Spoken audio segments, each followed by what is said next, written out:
মানুষ এত খারাপ হয় কি করে? যার পরিবেশ যেমন তার ব্যবহারও তেমন।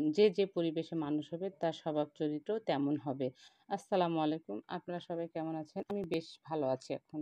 আলহামদুলিল্লাহ। আর সকালে প্রতিদিনের মতো উঠলাম, ফ্রেশ হয়ে নাস্তা বানালাম। একে সবাইকে ডেকে তুললাম। সবাই উঠে ফ্রেশ হয়ে নাস্তা সেরে নিলাম। আপনাদের ভাইয়াকে বললাম আমার কিছু বাজার লাগবে। যেই কথা সেই কাজ। কি বাজার লাগবে আমাকে জিজ্ঞাসা করে লিস্ট করল। তারপর টাকা নিয়ে বাজারের দিকে রওনা হলো। আমি আগে বলে রাখলাম, আমি কিন্তু পিঁয়াজ কাটতে পারি না তেমন। পিঁয়াজ কাটলে আমার চোখে অনেক পানি আসে। তো আমি সেজন্য পাশে একজন ছোট ভাইয়ের বউ ছিল, তাকে ডেকে নিয়ে এসে পেঁয়াজগুলো একটু বেশি করে কেটে নিলাম। তার ফাঁকে আমি আমার থালা বাসনগুলো মেজে নিলাম। তারপর বিছানাগুলো গুছিয়ে নিলাম। ইতিমধ্যে তার পেঁয়াজ কাটা হয়ে গেছে। তাকে নাস্তা খেয়ে, চা খেয়ে দিলাম আর বললাম উঠানের মধ্যে কিছু ময়লা পালা করা আছে, সেগুলো যাওয়ার সময় ফেলে দিয়ে আসতে। সে চলে যাওয়ার পর আপনাদের ভাইয়া বাজার নিয়ে আসলো। আমি গরুর গোশতটা রান্নার জন্য নিয়ে নিলাম। সবগুলো ফ্রিজে রেখে দিলাম। কাল সময় করে পরিষ্কার করে নিব। আমি রান্নার জন্য সব রেডি করে নিলাম। কিন্তু হঠাৎ করে মনে পড়ল ফ্রিজে কুরবানির একটা বড় হাড় আছে, সেটা আমি উঠিয়ে রেখেছিলাম। কোনো একদিন গোশতের সঙ্গে মিশাল দিব। তো সেটা আমি বাহির করলাম কাটার জন্য।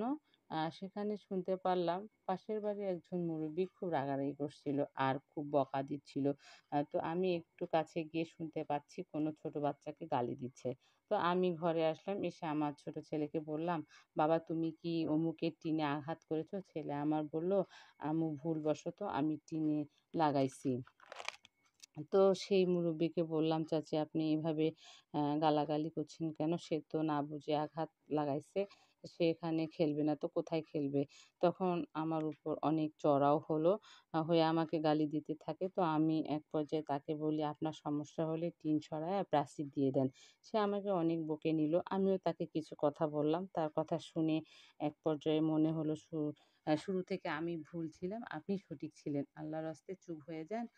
আমার এত খারাপ লাগছিল যে মনে হচ্ছিল কেন তার সঙ্গে কথা বলতে গেলাম। আর ভাবছিলাম ভালো প্রতিবেশীটা পাওয়া ভাগ্যের ব্যাপার। তাহলে বাচ্চারা কোথায় গিয়ে খেলবে?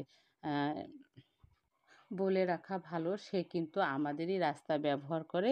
আ সেটা এখন পৌরসভার আন্ডারে চলে গেছে। তার ব্যবহারে আমার খুব কান্না পাচ্ছিল। এত জঘন্য গালাগালি করছিল। আ সে একা নয়, তার সঙ্গে তার বোনও বকাবকি করছিল। আ তাই এক পর্যায়ে মনে হলো তর্কের চেয়ে চুপ থাকাটাই ভালো ছিল। আমার এই গল্পর সঙ্গে কারো যদি জীবনী মিলে যায়, তারা আমাকে ক্ষমা করে দিবেন। আসলে আমি কারো মনে আঘাত দিতে চাইনি। কিন্তু আমার মনে হলো যে এই ব্যাপারটা আপনাদের সঙ্গে শেয়ার করা উচিত। আল্লাহ হাফেজ।